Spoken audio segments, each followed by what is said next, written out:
What this unit is about. Pitch, the stuff that we use to make music. How can you go about teaching pitch to students and factors that affect it?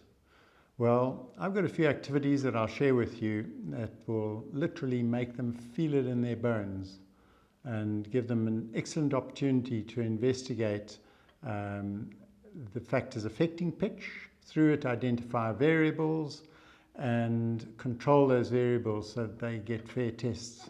Take an ordinary elastic band and cut it in half so that we got a length of elastic to work with. One of these little clips, we'll just fix it to the tabletop and you can hear the vibration.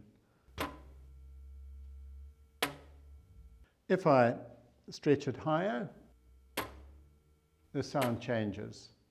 And that's the basis for the experiment. There are different ways in which you can get children to explore this. What I often do is get them to use their teeth as the clamp. So they stretch it. The advantage of that is that the sound goes all the way up through the bone structure, and in fact they can not only hear the sound, they almost feel it and get a really good sense of the sound that's being produced. If you're demonstrating, I find something that works quite nicely is take a yogurt tub, drill a little hole in the bottom, and then just take a pencil or a stick, push the rubber band through that, pull it through a little bit, tie a knot in it, and voila, you've made a sounding box to amplify the sound. So that's the simple activity.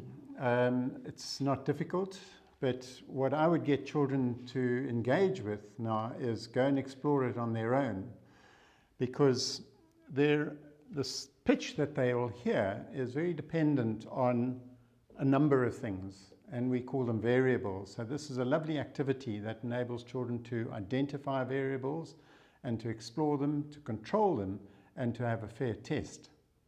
So let's have a look at what are the variables that are involved. One is the length of the string.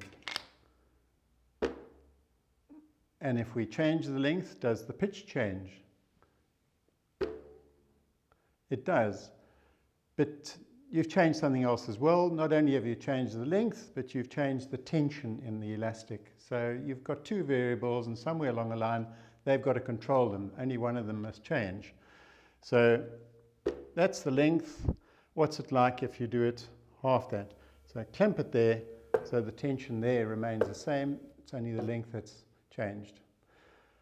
Another one is the thickness of the elastic. How does that vary? You can use a thin elastic or use a thick elastic. That's another variable.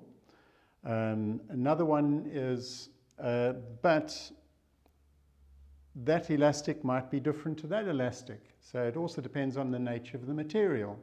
So here's an idea. Use the same elastic band, but let's double it over. Now it's twice as thick. Maybe give it a little twist so that you fix it, and then they can tweak that. So these are the different kinds of variables that are involved.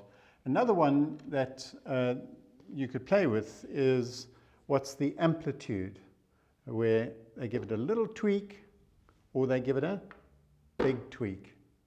And they should get out of it that the pitch doesn't change, but the loudness of the sound changes. Another very important element to your teaching is helping children to see the relevance of what they're studying. How is it what we're talking about today relate to your everyday life? And I think it's not very difficult with something like this, because all musical instruments depend on this. So much as we've got a string here that we're vibrating, that's exactly the whole principle of a guitar. You've got strings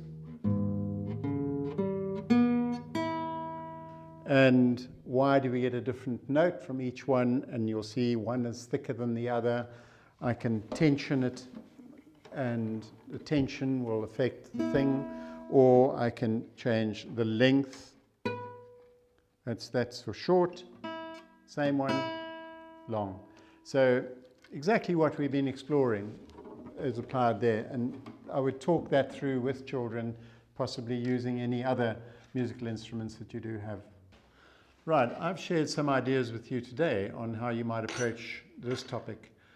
I'm sure that there are many ideas out there, and I'm inviting you to share them with me, and I will find a way of putting them up. I'll give you proper acknowledgement. Just send your ideas to me on this email address.